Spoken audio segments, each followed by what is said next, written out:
Counterpoints is back, and obviously, as of the moment of recording, it is the break before the playoffs of PGL Cluj-Napoca in 2026. So, like the third event of the year, we've obviously had Blast Bounty, then we had the IEM Krakow, now we've got this PGL. Unsurprisingly, because of the timing of when we're doing the episode, we're going to pick some teams, largely ones that didn't qualify to the playoffs, to talk about, because those seem like the most obvious, like, spicy topics, angles. And that the one I actually want to start with, Pimp, is a team that I've got to say, on this show and most of my shows, I think analysts like this team generally. It's G2. I think most people have a soft spot for the team because, one, they appreciate the work Saw's done over his career in ENCE, etc. If you even look at how he sort of remixed this version of G2, he didn't just take the G2 without Modesty and then add something. He like remixed it completely. He brought in, funny enough, he brought in the kind of players that actually are kind of like ENCE type players, ones where it's like some of them haven't made it to the top yet, or some of them need to be like put into a different role, a different config. And I think a lot of people have a lot of time for this squad, Pimp, especially because they actually, in my opinion, did it sort of the satisfying way if you're going to underperform, which is quite early on. You get one big result that makes everyone believe, like, right, okay, well, at least if that's your ceiling, okay, you can have an event or two where, you don't make the playoffs or you're not that relevant. As long as I believe there's a chance. I mean, put it this way, when it came to the major last year, people don't remember, we genuinely did add this team as one of the last sort of, you still have to consider them a dark horse to even win the whole thing. Maybe they have another miracle run like they did at that blast in London. The problem is this, Pimp. Not only have they not done that, like, yeah, they made the playoffs to Krakow, but by the way, they were immediately eliminated. That was even a mouse we pointed out wasn't even that good themselves. Like, if you go and look, it is actually shocking now how long this roster of 5 players has played together and how few times they've even made the playoffs, mate. Like, at this point in time, that one blast, that isn't just the outlier. That's like the ultimate outlier, mate. They've never come anywhere close ever again to doing what they did there. And if you even look at who they win and who they lose against, bro, they just don't beat the top teams. Like, they don't even do what, like, I'll give you a contrast point. They don't even do what Aurora does, which is Aurora, at least every now and then, they'll just fuck around and beat like a really good team and you'll be like, all right, shit, yeah, you've got to respect that firepower. In theory, they could still get together. The problem I feel like with G2 is, this is why I think it's an interesting topic. I feel like it's an obvious squad that's in a worse version of where Na'Vi is, where it's like something has to change. But the problem is, because it's a fairly well put together squad, a bit like Na'Vi, it's not obvious who to pick. Like, if we talk about FaZe or Falcons, it's fairly obvious who you should change in these squads. I actually think the problem with the G2 one is, I think a lot of people thought, give them a few more events, maybe they're actually going to get better. If anything, I don't know that they have. They've stuck at a level. And then also, I do think it's pretty hard to know who to kick out and who to recruit. So what are your initial thoughts? Where's G2 at for Pimp? I think you summarized it pretty well. Obviously, the honeymoon tournament, there was Blast London, which is, 7 months ago now, or 8 months ago now. That's long forgotten. They've never been nowhere near that level ever again. I think part of the issue is that they also had a couple of excuses. I think it was at Chengdu, right, where was it Hunter who was sick in the Cyber game in lower bracket before the playoffs. So like we kind of gave them a bit of a leeway in that regard. Be like, okay, maybe they could have done more. Then at the major, again, one game away from making it into the playoff. You're like, okay, you're giving them the excuse that, yeah, they were one game away. It could have been differently. I think they drew, was it... Who did it do in that? There was Falcons, I think. There was the Falcons at the end, yes. Yeah, exactly. So you're like, oh, hard done by the draw. Maybe should have won again. Yeah. So we've been coming up with a lot of excuses in that regard. But I feel like we've seen the true level of G2 here in the beginning of the season. And I agree with you.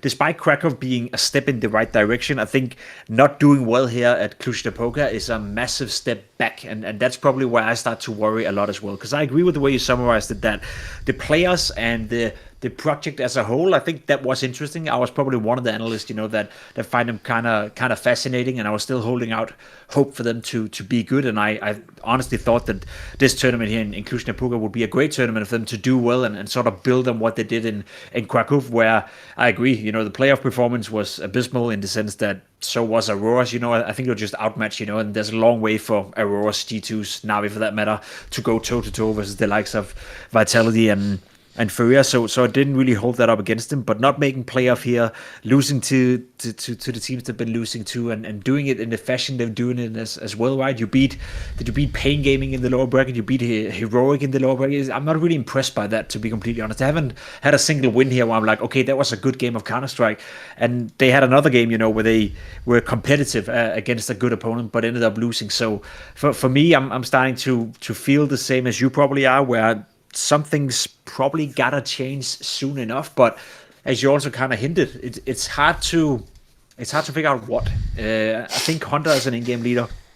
He's done a decent job, and I think if he wants to, he has a future in that role. Would I love to see him maybe relieved of those duties and bring in, another great in-game leading prospect if there was one free in the market? I'd still buy into the Hunter stock, in terms of his individual play.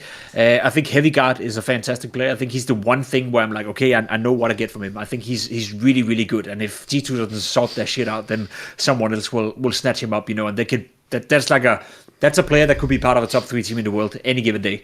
Again, look at Sun players. You look at the op role as with a lot of teams right now. I think he's struggling. I think he's not having a lot of impact. It's not even his stats, because you can go in and you can look at his stats and you'll be like, yeah, he's doing like every other oppo right now. Not too well, not too bad, but not really bad enough to be a clear cut kick. He's not an ultimate for Team Liquid, I feel, but I feel like when I'm watching their games, there's just a lack of initiative. There's a lack of impact coming from Sun players with the AWP, and then he has these occasional pop-off games that kind of boost his stats a little bit, but I feel more often than not when I'm watching them play that he's just not playing with a lot of confidence, and I don't know why that is and what you can do to change that, but I honestly thought that Saw, teaming up with him again would be a good thing for him, but I'm lacking that effect. So again, I'm looking towards him as being the obvious guy you could probably replace, and then we go back to the conversation we had a couple of times, which we also discussed on the desk. Like there's never been a better time to be a shitty AWPer, because there's just no one to replace you at the moment, right? So that goes for Brokey, it goes for Ultimate, goes for Sun Payers to some degree as well. So how do we fix T2? I don't know. I think someone else has to explode for them to pick up some pieces. I'm looking at FaZe. I'm looking at G2. I'm looking at Na'Vi. I'm looking at some of these, teams that are supposed to do better, where there's still a lot of qualities on some of the players. As soon as they all realize at the same time that something's gotta change, that's when we get to see this battle between, okay, so do the players go to G2, or do the good prospects go to Na'Vi, or do the good prospects go to FaZe? Because I think inevitably some of those players and some of those teams will have to merge together in order to be a decent team, instead of just being, some of them are bang average right now. I think that's G2, bang average. FaZe is in a disaster, and Na'Vi, let's see what they do at the playoff in Cluj, but I'm also starting to feel that probably something's gotta change there.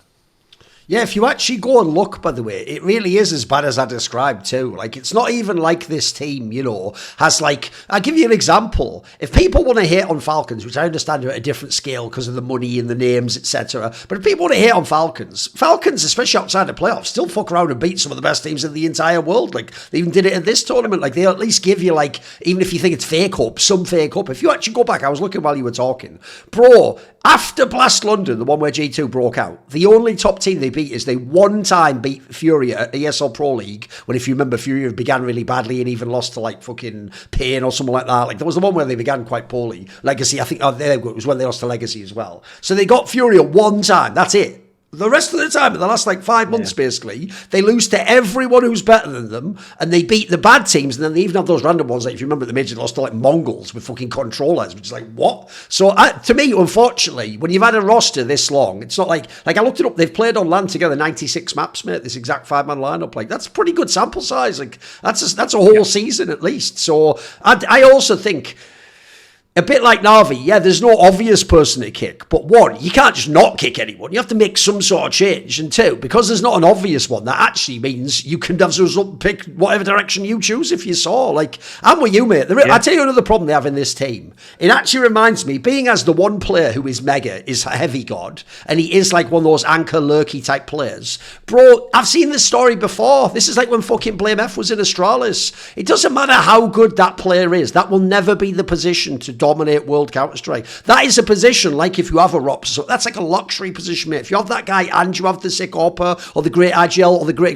That's when, yeah, you have the best team in the world. You can't... If, like, essentially, the analogy here would be, it would be like in football, if your best player, far and away your best player, is like the central defensive midfielder. You know what, mate? You can build the level of the game up. You might not lose that many games, but fucking hell, you're not going to score many goals, are you? Like, you're going to need a striker. You're going to need some attacking midfielder. You're going to need some juice as a result. Because if I look at everyone else, literally everyone else can take criticism here, mate. Like, obviously the Hunter angle is you're a fresh IGL. That was a gamble. Like, we don't even actually really know. This is one of the hardest things. When I look at your roster, if you're Hunter, I can't hate on him. It's not a bad roster. Like, again, I made this point on Twitter. People used to fucking go hard at my boy Alexi B when he had way worse rosters in OG and fucking NIP. He had like Hetrick as his AWPer when he wasn't even an AWPer. He had fucking Mantu. It's, you know, these are like the best players in his teams, if people remember. So I actually think for the squad of players Hunter has, I actually would have expected a little bit more. I actually thought this was a great chance to prove yourself as an IGL. The Sun Pius one is just obvious. Like, as you say, the real problem is,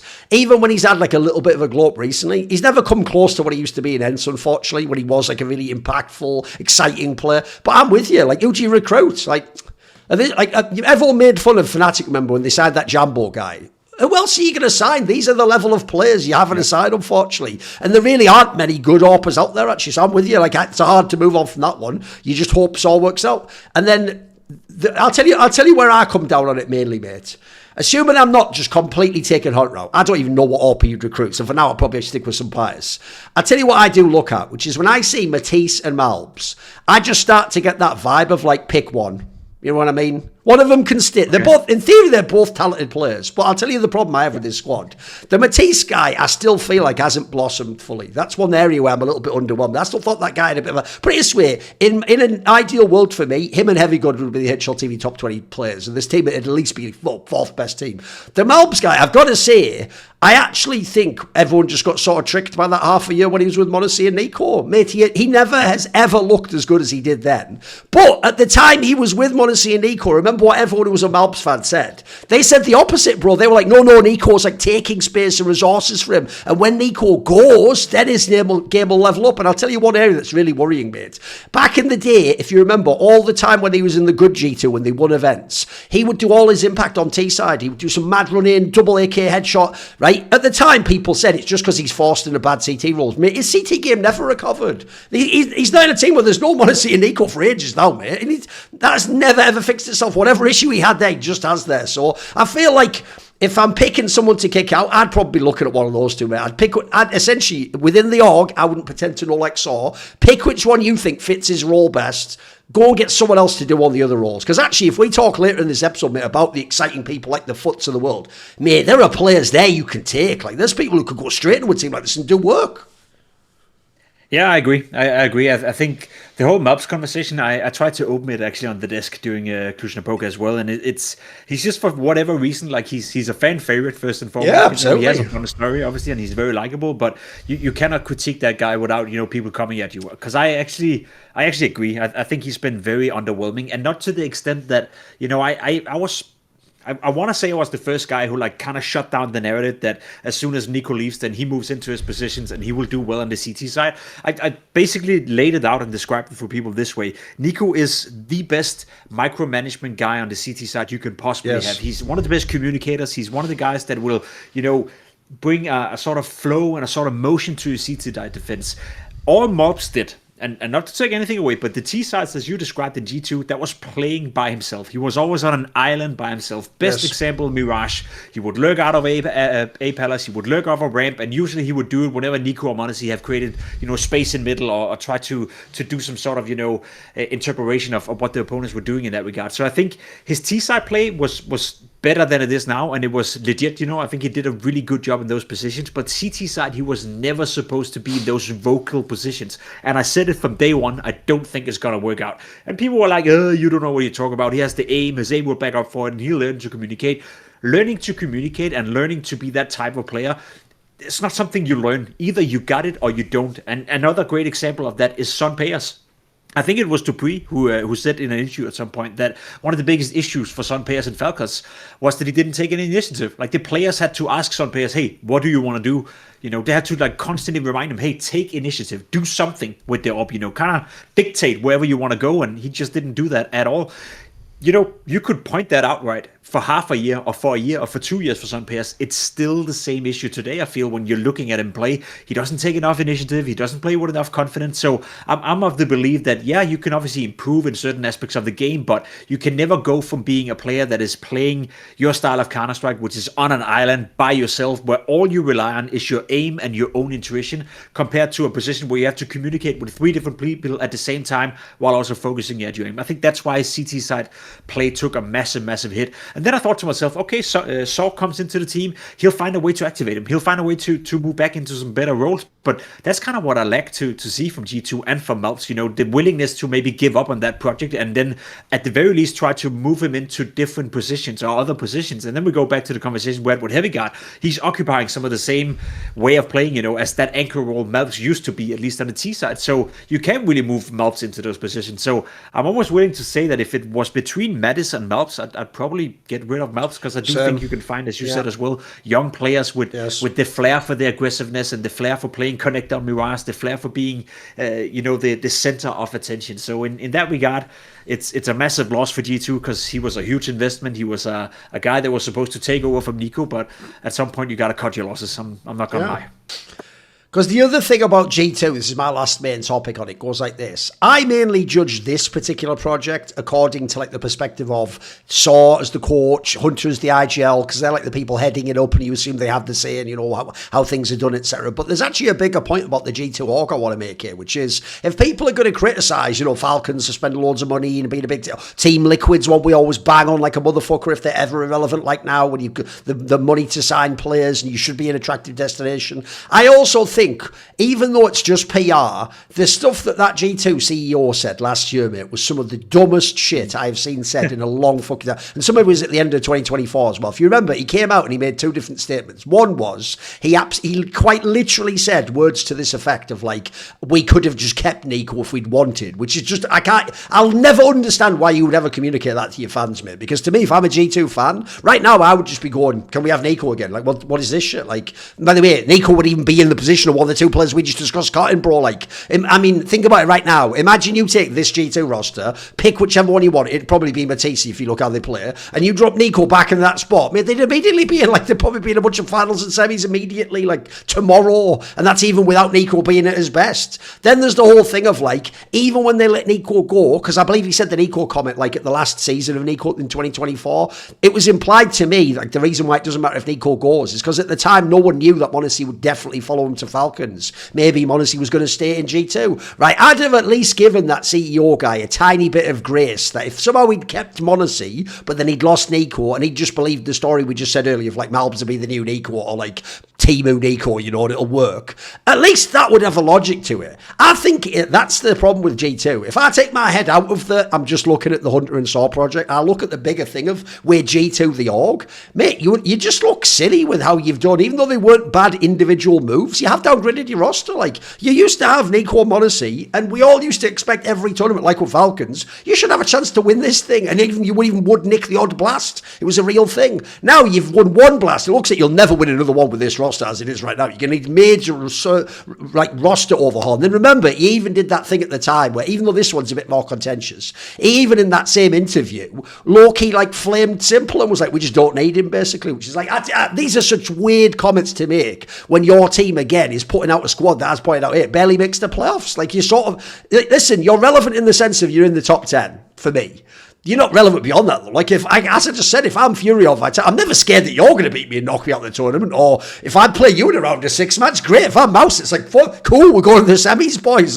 There's actually teams in the round of 6 might beat us, a Paravision or something. They won't be at this point. So I also feel as an org, G2's supposed to be a contender for biggest esports org in the world, mate. They're supposed to be a giant club. So that's the other problem I have is I feel in CS, one area we are unfair is we will criticise people like Mouse.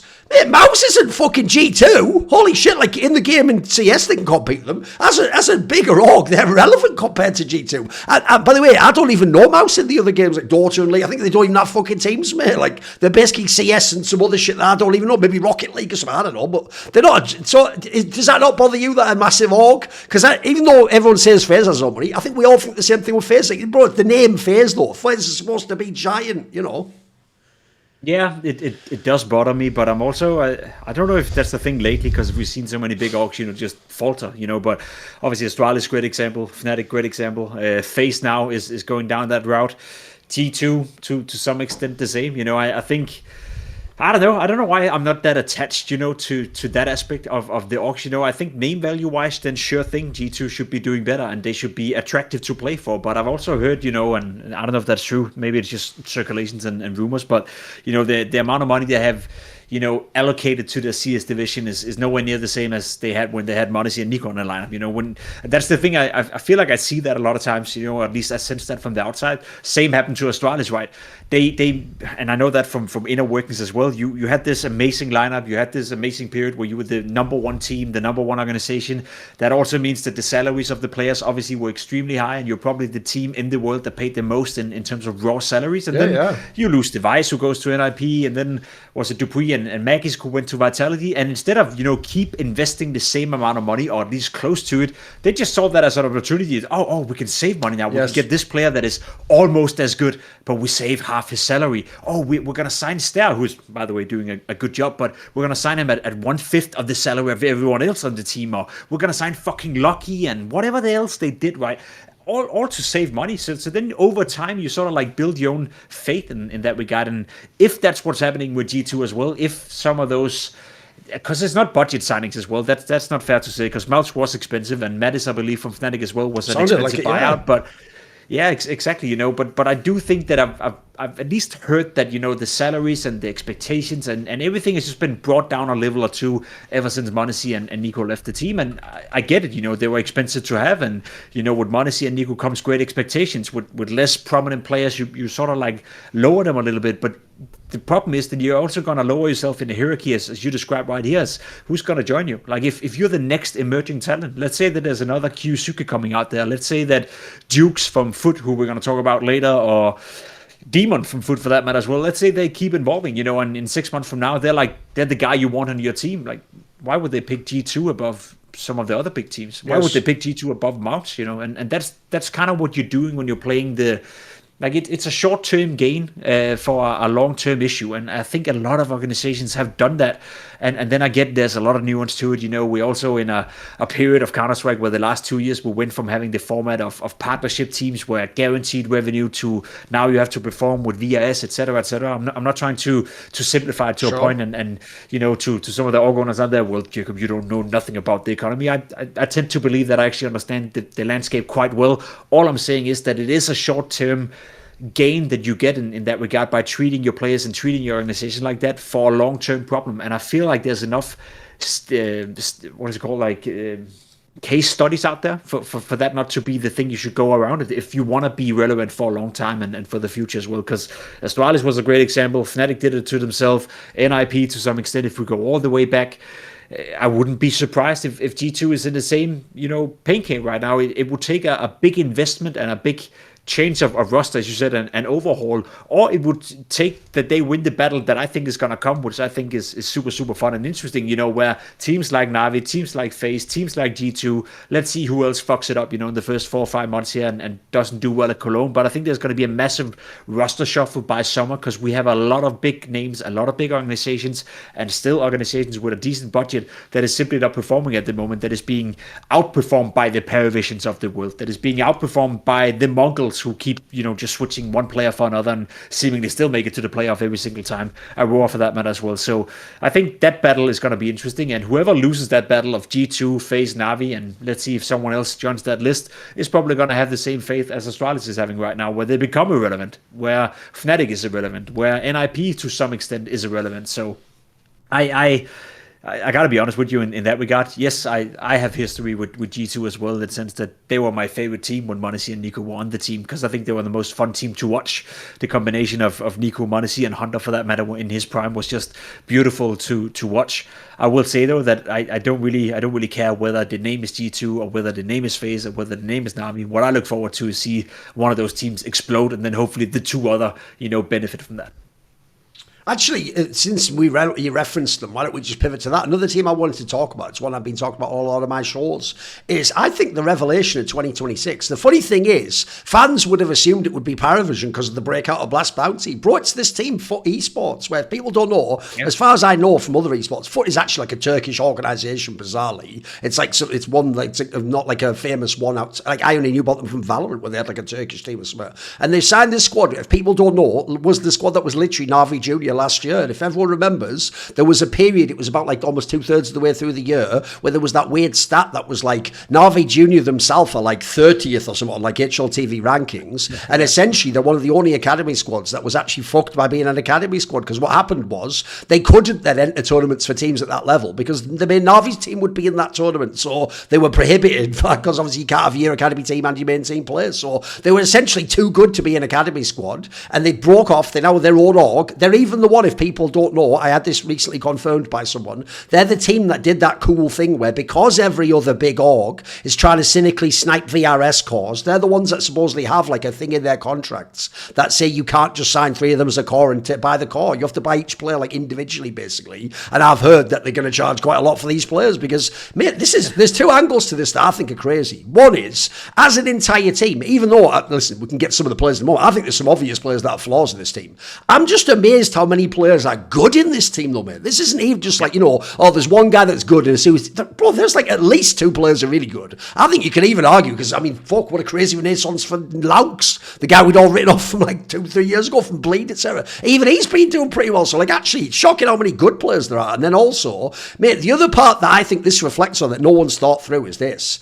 Bro, we just had the whole discussion for the last year in 2025 of like, who can Na'Vi really sign though? And sadly, because we all assume, unless you're some team with hype like Mouse NXT, we all just assume your academy players are never really going to be at the level they can play. Bro, if I'm Na'Vi even now, I'm thinking, maybe I should have taken another one of these players. Like, they were right there at the time. Like, I could have just moved the guy over. I could have tested him out, sent him back. Now they're gone, mate. Like, unless you got one of those little bounce buyback clauses, those players are gone and you're just in the market like everyone else. Because I have to say, mate, if this team itself doesn't literally like, I mean, I'm imagining they can't have great funding because, like I say, the org's not a massive one. Unless they accomplish something insane now, it just seems obvious this is where everyone's going to come and poach players. Like, again, if I was FaZe, I'd be all over this. If I was Liquid, any of the teams that need, like, a potential up-and-comer, like, this team's just locked into a bunch of them, mate. What do you think? Because I'm genuinely shocked by the results. I've watched nearly all their games they played at the Tier 1 lands, and I'm not even exaggerating, bro. They almost never get smashed. Like, they either beat good teams, it's actually shocking how many good teams they've already beaten, by the way, or they just play like the best teams in the world, like 3-map series, they lose 13-10 or OT. Like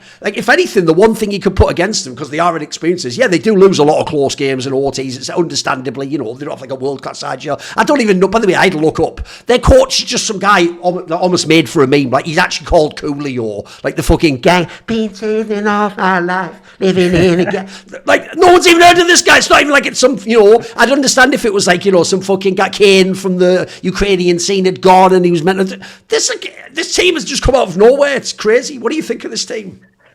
I think they're fucking nice to watch play, and I think that, as you said, like, yeah, I think you hit the nail right there by saying that the results don't even justify how well they're playing. I think when I'm watching them play, I test, I think they're much better than the results are actually showcasing, and the results are quite decent. What they did in Krakow was okay. What they did here at Cluj-Napoca was more than okay. Obviously, for them not to make the playoff, disappointing. They definitely had the level to be there, and I'll be honest, there's at least 2 teams I think they're better than are in the playoff, and I don't have to mention any names. I'm sure you can look up the 2 teams yourself and see who's in the playoff and figure out who I mean. At least that will activate your brain a bit. But to be completely honest, I think I wanted to say this on the desk, but I didn't have time for it. I think, and that would be my hot take, I very much agree. I think Foot is a team that plays way more experienced than they actually justify themselves to be. Than the 19.2 years of age on average. It's a very young squad. The oldest player is 20 years of age. The youngest is 17. There's no experienced player within there. But it's even the point I made on Twitter. That's why I actually realised now we were a little bit unfair to Laux. He's only 20 now, bro. That means like when he was first in those teams, he was like 17, 18. Like, we were all acting like he's 25 and he's done or something. Like, he's still a pup. Yeah, we kind of didn't give him a fair chance in that regard, but thanks to Donk and Molodoi for that matter. They're the one screwing with our perspective in that regard, so he can tell them to to send him a thank you card. I think Foot is a really, really good team, and I kind of, this is a hot take, and I'll stand by this hot take, and I may be wrong, and it's probably a little bit far-fetched hot take. I think Foot in 6 months will be a better team than Paravision, and I think Paravision is a very good team. I like it. I think Paravision is here to stay. I think Paravision is obviously in the playoff once more here at Cluj Poker, but I don't see them go away from top 8, top 10. But I think Foot is going to enter top 10, and I think they're going to be part of top 10 if they continue the progress they're on right now. Because I feel like whenever I watch them play, that they get better and better and better. And where you really hit the nail was when you're saying that they're competitive in every single game. I remember I was looking up the stats, as a preparation for the Foot versus Paravision game, the game that decided whether or not they would make the playoff, which they lost. And I think the 5 maps they had lost in the tournament up until that point, 4 of them were in overtime. 4 of them were 13-11 or overtime or 13-10, which means that you're hyper competitive in every single map you're playing. And then, yes, as you said as well, well, you're losing a lot of those scenarios. You're going into overtime, and maybe you're losing your nerve, or maybe you don't have the experience to deal with it. But there's only one way of gaining that experience, and that's by putting yourself in that position over and over again. And they've done that in one tournament more than a lot of teams would do in 6 months. So I have very big faith that this team, if they manage to stay together, if no one is getting poached, or if none of them, and that's another issue, we spoke about that last episode as well, if someone develops an ego, if someone is hearing out that, I heard G2 want me, maybe I want to go to G2, so you lose focus on what is the project of Foot. But if they manage to stay together, and if they manage to stay laser focused, they'll qualify for the major, and they'll be part of stage 2 at the major as well. Yes. And I wouldn't be surprised if they're part of stage 3 as well, and I wouldn't even be surprised if they're one of the teams contending for the playoff. Now, I'm not saying that trees grows into heaven, in a very short time. All I'm saying is, with how young they are, with how experienced and how well they're playing, with how controlled aggression they're playing with as well. It's not like this. It's not like watching a team of 5 Boruses who are just running around, who have insane aim and granted a lot of face it. And I think it was Matja who said, like, they shoot better than Furia, they shoot better than some of the best teams in the world. Not sure I agree with that. I think there's more to that team than just aim, but that's an easy way of sort of like disqualifying that they're more than just a bunch of aimers. I think they're really, really, really good, and they excite me a lot. And as I said, during the Blast show as well, I can't really point at any team right now that excites me that is not already a known quantity. I think Foot is the only one where I feel like this is an up-and-coming team, and I feel quite certain that they'll be hanging around for a long time. And worst case, as you said as well, then they'll get poached. You'll see a couple of the players moving to different teams, but then it'll be interesting to follow in those different teams, because I really, really think they're good. I'm really, really hyped and really excited about this young team that I think is one of the only teams right now out of all the teams that is not established within top 10 that is actually exciting. I have no interest right now in Big. I have no interest in Astralis just yet. They're showing maybe glimpses of potential. I think Foot is the real deal, and I think with time they'll be great. No, I'm with you. I also think as well, like your hot take about the Paravision angle, it's not even that crazy a hot take. It is a hot take, but I would say, because I too a fan that goes, well, Paravision won an event, they're still like imagining, I think, a delusional ceiling for the team. But I do think if you look at this team, like, first of all, whereas actually I think Paravision have shown that, like, some of that firepower was fool's gold. The Nautic guy isn't even close to the level he was at that one LAN. Like, they have a couple of players that are good, but they don't actually have that crazy a squad. It is mainly Jame and his style of play, and that's what they're winning off. The difference is, Foot is like the opposite. They have like loads of firepower. Right? Madge is definitely wrong, by the way. He's saying that because, yes, his team would fucking lose to Foot a bunch of times if they played them. Like, that's just a convenient way to say it. And also, since everyone says that his team has all firepower, it's just a convenient angle. So like, oh, they shot harder than us. I don't know that I believe that. I think they could get 5 or 6 teams that shoot harder than this squad. But I agree with what you say stylistically, though. That's the cool thing about them. They're not doing that shit where they play some Randy Online style, like you say, like some Boros shit. Then they come to LAN, and like a million teams in CS history have learned is, like, you come to the LAN and you think, I'm just going to do the shit I do online, and it doesn't work on LAN, mate. Like, on LAN, people, like, suddenly players, like the joke would be in modern day player like fucking Crims isn't even a good player online. He probably eat your lunch on LAN, he make all the right moves, he'll pick you off when you make a push on your own and no fun. So this team actually plays together, bro. It's mad how decisive they are. That's even the crazy thing. I know fuck all about this Krabeni guy that people claims the IGL, but he must be doing a half decent job because the team's all on one page. The funny thing is as well, Pimp, this just shows you how people sometimes do fail like picking the right tier 2 people to hype. Because if you remember last year, there actually was a period of time, I think it was around the middle of last year, where one of those overdrive rumours where he just posts shit on his Telegram and it gets to Twitter, was that it would be Cemetery, the AWPer, that would come to this team and replace Wonderful in Na'Vi. The joke is, the reason why I hope that was just a totally made up, overdrive heard some bullshit and said it, is because the joke is, I actually think the Cemetery guy is one of the not good players in this team, like the AWPer. I think he's actually just mid as fuck, mate. It's the riflers that seem like straight fire to me. Like, as you say, it's the Demon and the Jux guy. And if people don't know, the Jux guy is like 17 years old. Like, this guy looks like an actual legit, like,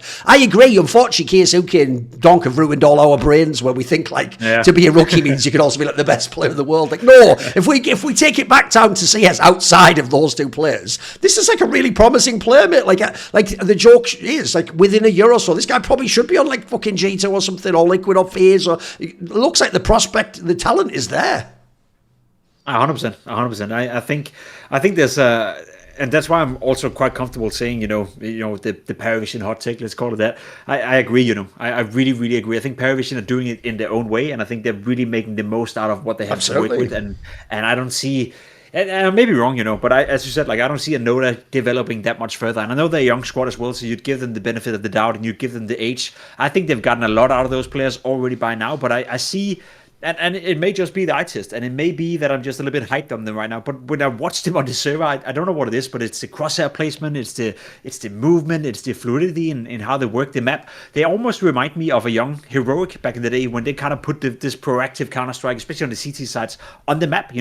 The way they play Mirage on CT side, they're constantly doing something. Like, they're constantly trying to get a read, get some information that then would enable another player to do something on a different portion of the map, that would enable a third player to do something different. They never stand still. They're also, by the way, as you'll point out, they're also low-key, specifically on Mirage, one of the best teams in the world. Like, already, they're already, like, they have an insane record on that map, mate. Yeah, they really have found a way to put that proactive Counter-Strike, on the map again. I'm not saying they're a one-to-one copy of Heroic, and I don't know if Krabani or Coolio, the coach for that matter, is inspired by that style. I think pretty much everyone adopted what Heroic did back in the day, and maybe that's another episode where we talk about cultural impact, because they kind of inspired everyone to play better Counter-Strike, even though they were never really considered the best in the world. But I see a lot of the old Heroic with KDN, Stown, and Tessus in.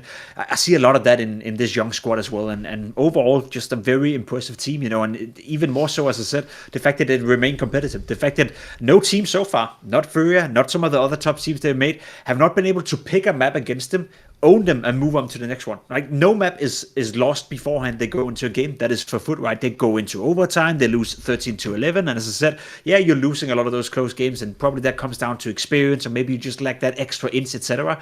But you get that over time, but there's no one who's able to punish pick them. There's no one who's able to outplay them in the veto. There's no one who's have been able so far in 2026 to go in against a game versus foot and be like comfortable winning your own map pick.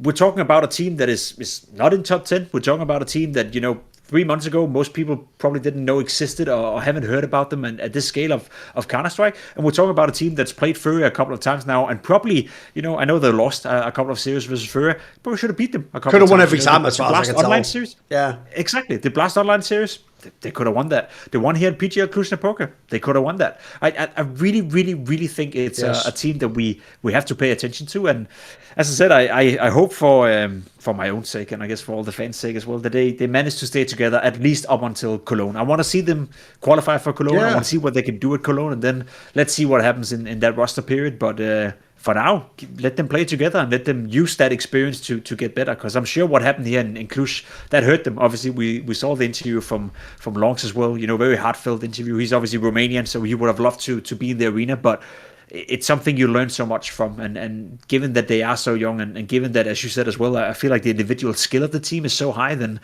they're only going to get better, and they're going to get better fast. Right, one team we've obviously addressed many times, but it's just an appropriate moment to do it again, is in a world where you have teams like the Foots of the world threatening to take playoff spots, the sort of teams they're already moving past for my money are teams like FaZe Clan. Like, at least, you know what? If we bang on all the time about Mouse and that, they at least make the fucking playoffs, mate. Even G2 makes the odd one. FaZe is actually just completely irrelevant, Pimp. Like, when I even watch most of these games, the joke is they even do this thing where if you don't watch all the matches, you won't realise how bad they are, because they do that thing, Pimp, which is like a bad sign in my opinion, which is when you have people like Twists and Frozen, these are people who are very confident players, by the way. They have a lot of self-esteem. They know they're good. What happens is FaZe, if they play, like you saw it in this Falcons match here, mate, or if they play one of the best teams, it's like they get up for the game and like, all right, fuck yeah, like we can still do it, like we could, they, you know, and then they'll play one great map, you know. But then you put them against, like you see here, like Paravit, they just get fucking comprehensively beaten. Like, and this Astralis result is actually pathetic, mate. Like, I don't even think Astralis themselves are that good, and they just fucking 2-0 win you. No. Just see ya out the tournament, mate. And remember, I know this is the one that Ori Spirit skipped, but even so, like, if you're supposed to believe in the FaZe miracle run for the major, you've got to at least make a few playoffs, because for a start off, surely the magic of FaZe has to be on a fucking stage. Like, if you can't get to the stage, there's no point even in the project. Like, that's where it's supposed to have the power spike or whatever. Like, you don't even get a chance to do that. So even though I know it's a lot of the same complaints, like, mate, I'm just so done with this squad. Like, I don't know, I don't even really believe, and this is the other reason I've always thought it was money related, Pimp, because I'm sorry, Carrigan isn't an idiot. You might think Twists has some weird decisions about things he's done in his career. I don't think he really thinks Jacob and Brokey are good enough. Like, come on, mate. Maybe in an interview he might say something like, you know, we all believed in Brokey. You can believe all you like, mate. When you go into the server, do you actually think you're going to win this game? I feel like the whole team even looks checked out, mate. Like, they just know this isn't the team. I very much agree. I mean, if you take away the major run, which obviously was a massive fluke, and I think everyone was even comfortable saying that. I think Carrigan even hinted that in some of the interviews, you know, saying that, I don't know what we're doing here in the final, but, you know, let's try and win, you know, haha. And they knew it, we knew it, everyone knew it. That's fair enough, you know. I don't want to hold that up against him, because it was in isolation, you know, insane, and it was an insane story, the way they almost exited stage one and then got into the major grand final. So thank you for giving us those memories, but that's it, you know. I was checked out on FaZe, you know, before the major. I was almost checked out on FaZe when we started the season, and it's just that my confidence was so low in FaZe that when they lost the online game versus Eyeballers at Blast Bounty, I was like, okay, fuck that team is done for. And I know that's ridiculous to say, because it's an online game, it's the first game of the season, it came straight from the HLTV Awards, but you just don't lose a game to Eyeballers. And again, don't take anything away from them. They're doing a cool project with the Swedes over there, but if you're FaZe Clan, you know, have a little respect for yourself. You beat Eyeballers, you at least make the playoff at Blast Bounty, or at least you win the first game, and then maybe you lose to a good team in the second round, and then we can excuse you and say, yeah, it was the beginning of the season. Krakow, not any better. Here at Krishna Poker, I agree. Losing to Astralis in the fashion they did it in. I was running the game on my secondary screen while working on another one, and I was just thinking to myself, it's embarrassing, because I agree. I don't think Astralis they're not good, you know. They're not bad either, and they're also trying to re-innovate their international lineup. But again, if you're FaZe and you have a bit of respect for yourself, you beat Astralis. Like, you beat that team. You don't get eliminated to Astralis, and sure as hell not 2-0. Now, where I really, really start to lose my shit now, and this is where it gets personal for me. Frozen seems like he's had enough. Frozen, Mr. Stability, you know, the European Caserata, the guy I could always count on, the guy that would be consistent no matter what FaZe would throw at him, no matter how bad they would be, no matter how good they would be. You could always count on Frozen to find impact and do his job and just be rock solid and a sick player. I really, really appreciate Frozen a lot. I think he's checked out. I think he seems done by. I think he's probably thinking to himself, fuck that rumor about me joining Na'Vi. I don't know if that was true, but I wish I could get out of this shit show. And I think that's what the FaZe players are feeling right now. And I feel for Twist as well. You know, you come back to what is essentially your dream comeback. You want to go back to FaZe. You want to go back with Kerrigan. You want to go back with Frozen. You want to go back with Rain. Well, guess not, because Rain is not there anymore. And I'm not sure if he knew that or not, but I feel like it's been kind of hinted that he didn't, you know. And now you're stuck in FaZe. You're stuck with Brokey. You're stuck with Jacob, who I agree that they're not good enough. You know, they could probably be players on teams that is, you know, send Brokey to, I don't know where you send Brokey, whatever. Send Jacob to a team like Astralis. Send Jacob to Gamer Legion. Let him develop, let him prove himself. You know, send him to Foot whenever they lose Jukes because he's going somewhere. I don't give a fuck. Jacob is not good enough to be part of FaZe Clan, and that is evident. Brokey right now is not good enough to be part of FaZe Clan, and that is evident. But what really pisses me off is that I'm starting to feel now Frozen is taking a hit as well. Like, he can't stand up for that shit anymore. Like, he's been so stable, he's been so good. He's been doing so much better than anyone could ask him for in what has been a very, very bad period for now, a year for FaZe. Again, exclude the major, look at the results outside of the major. It's been horrendous for a long time. And I'm starting to feel that Frozen has had enough. And when that's the case, then to me, that team is dead. That's done for. That would be the craziest comeback ever if that team, or even 4 of the players with just one new addition, finds a way back to top tier consistent Counter-Strike. I simply don't see it happen. If I'm Kerrigan, I'm going to a new project. I'm going for a fresh start. I want to try something new.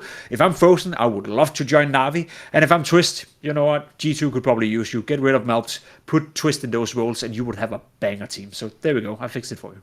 Yeah, the other problem is, the reason why I think so many people still discuss FaZe as, like, add this player instead of Brokey or Jacob and, you know, we're cooking again, is because you look at those 3 players you're talking about, Kerrigan, Twists and Frozen, like, today look like they could walk into any team that needs that role and be a world-class player in their role and take their team to, fully enough, a major final or win a 2-year-old trophy. So it feels like all you need to do is just make the other player moves and you get it. But I'm with you. When you consider how long they've now had these players, like, people forget this, bro. Twist didn't join just before the major. He was there for a few months before that. Like, he was, I think Pro League was the first tournament he played or whatever. So he's played like 6 or 7 Lancers at this point in time for FaZe. I don't think people realise, for all 3 of those players, if they aren't going to make roster moves, I agree, they're just wasting their time. They're just spinning their wheels and treading water, because think about the examples. Like, so if you read between the lines, he didn't overtly say it, but he agreed with the sentiment in an interview. Frozen basically admitted he did have an offer where he could have gone to Na'Vi, and that, like, he chose not, it was implied he chose not to do it. And the rumour I heard was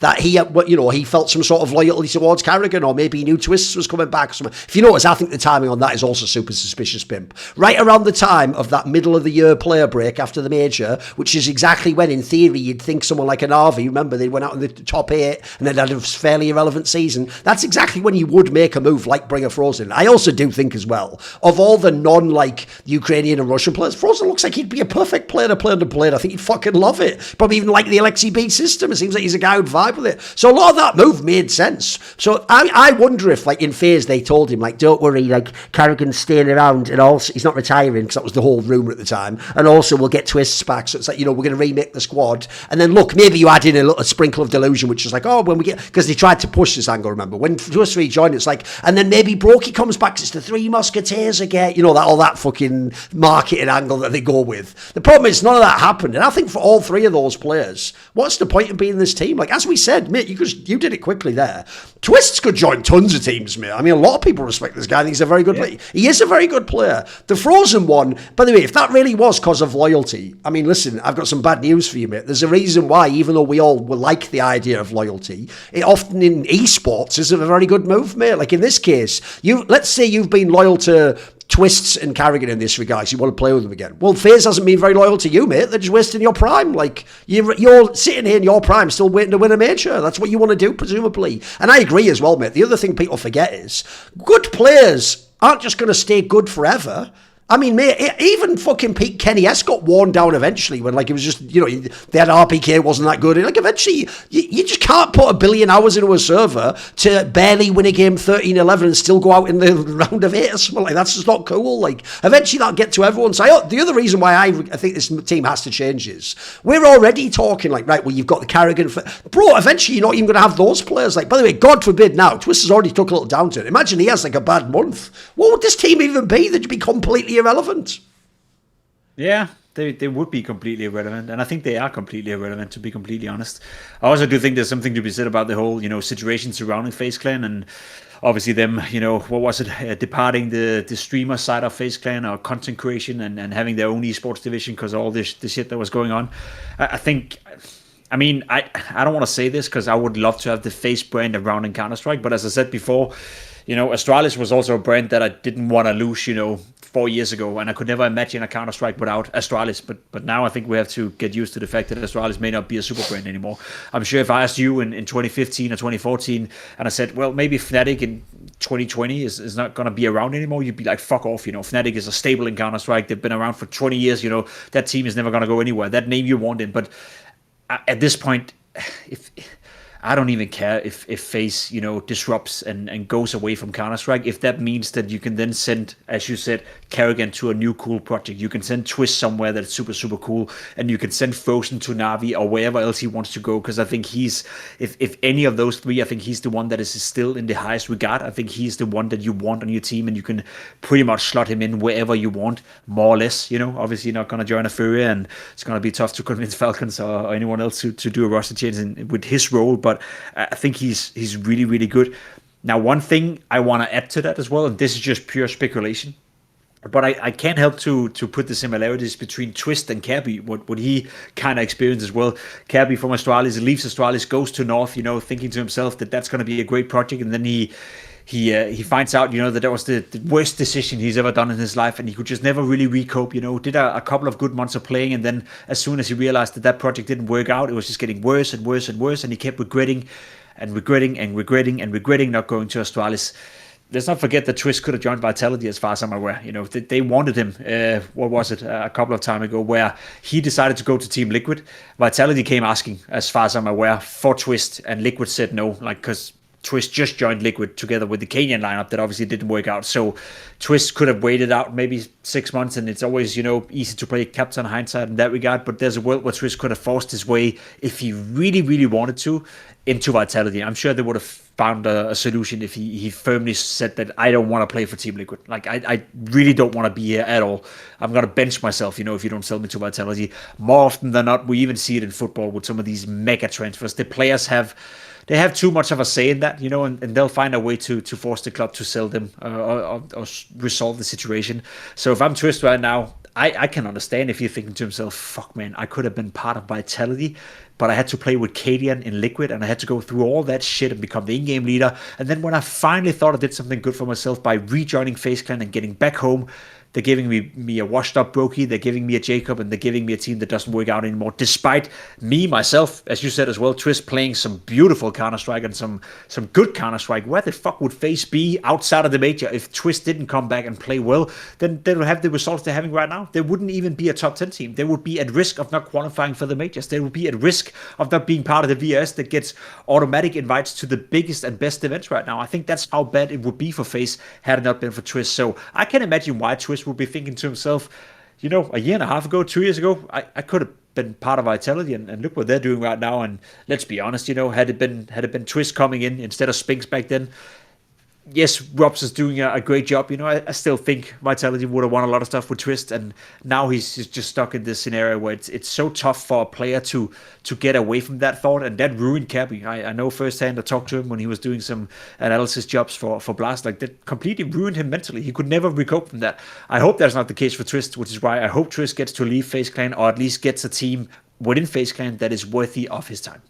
I'll give you the last angle, and it goes like this. One thing that's actually weird is now, because he's won everything, if anything, people are actually slightly overrating Robs. Put it this way, we just did an episode of Hot Take Point Made where the take is, it's actually Robs is the GOAT of Counter-Strike, because what this person did was just count all the trophies in the resume, and he's done all these Grand Slams, he's won all these... It's like, well, he has, but the problem is, a bit like the whole reason why I hope no one ever actually believed the whole, wait, Dupree has 5 majors, maybe he's the GOAT. It's like, but he wasn't the best player, that's how it works. Like, I'm sorry, that's like the dumbass logic that people do use in football, where they try to tell me that because Ronaldo was gone, like, it's Modric and Toni Kroos who have all the UCLs. It's like, they wouldn't have fucking any if Ronaldo hadn't been there at the beginning, though, would they? Maybe at the end, even then, that's the same project, just with extra players added. They'd maybe have 1 or 2. They wouldn't have 6, would they? Think it through logically. Like, they wouldn't have had the ones where he scored like the 15 goals a season. So similarly, right? Like, what I always say about Robs, you'll see where the angle's going here, is what I say is this. I'll tell you what he is the GOAT of, though.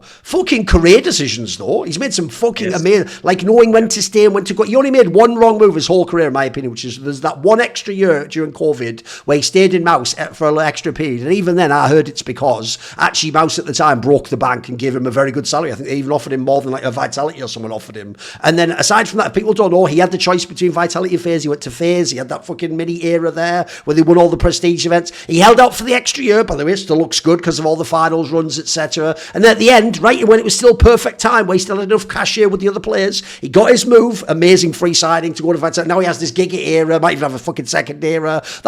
If I'm going to say he's one of the best, bro, on the other side, Twister's one of the worst. Like, here's the funny thing, Pimp. If I go back, I can totally forgive the initial move to Team Liquid, because in that point in time, people have to remember, Vitality was in what you'd call English in flux. No one knew which direction they were going to go. Yeah, they had Zewu, but for example, Zonic had left already. You had this period where it was the end of CSGO even. You were in CS2 now. There was so many moving parts at the time. I don't think you could look at it and see it was a slam dunk. They'd be great like this, right? And actually, if people forget, that Team Liquid squad, it's actually epic how bad it was. Like, that on paper should have been an awesome roster. And remember, people always forget this. At the time, the name on the board was not Skulls. That was at the end. It was Keserato. So imagine that same squad with Cadian, who we all thought was good. You have fucking Naft, Twists, Keserato. Like, that squad looked very impressive. Like, I can see why he took it. But I'll tell you what, every decision after that one was a fail, mate. Because remember, the first one it wasn't just the Cadian one hasn't worked. It's like, right, now I become IGL, which is like, okay.